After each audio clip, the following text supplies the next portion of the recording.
the US dollar might be the greatest Ponzi scheme ever. I agree with you, right? But guess what? Large Ponzi schemes, very large Ponzi schemes, there is no mathematical way to taper a very large Ponzi scheme. It doesn't exist. Therefore, the only way to play it out is just to keep playing it. And therefore, most of my wealth is in US dollars. I'm pro US dollar. I'm not pro yuan. If I was the president of China, well, then I would be pro yuan. So let me get to the conspiracy part. Okay. So how does it have to do in Bitcoin? The Federal Reserve is at the point going, wait a minute, Bitcoin could be a competitor.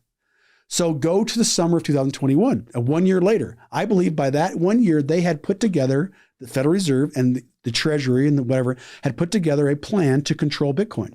Bitcoin was about $30,000 at the time. From July to November, it went from 30 to 69,000, like straight up. You need at least 45 days of trading volume to control a market. So if Bitcoin trades 100 coins a day, you need 4,500 Bitcoins.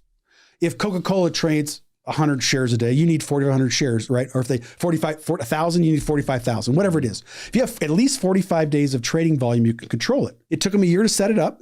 So the summer of 2021, and by November 2021, it hit an all-time high. So this is theory. I realize what I'm doing is theory here, but if I had 60 days of trading volume and I took all that and I put it right at 69, I put a limit order, sell all this at $69,000.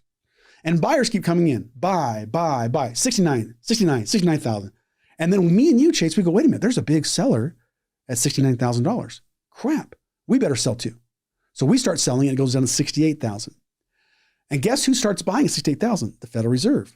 They're replenishing their 45-day trading volume.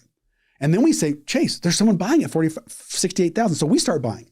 And they let it go back, and we start buy. They let it go back up to 68,700. They won't let it hit a new high because that would be a bullish chart.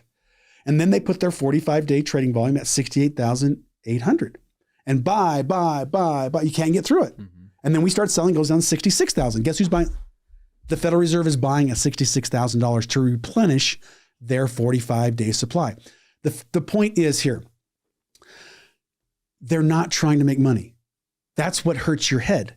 You're competing against a company, the Federal Reserve, who's not trying to make money. They actually make money. They have, you know what I'm saying? Right. Me and you make money differently than they make money. They actually make it, right? Yeah. They're not trying. Usually when you're playing in a financial game, you believe you can win because your opponent has the same motivation. They're just trying to control it. They're not trying to kill Bitcoin. They're just trying to control it like JP Morgan controlled the silver market for all those years.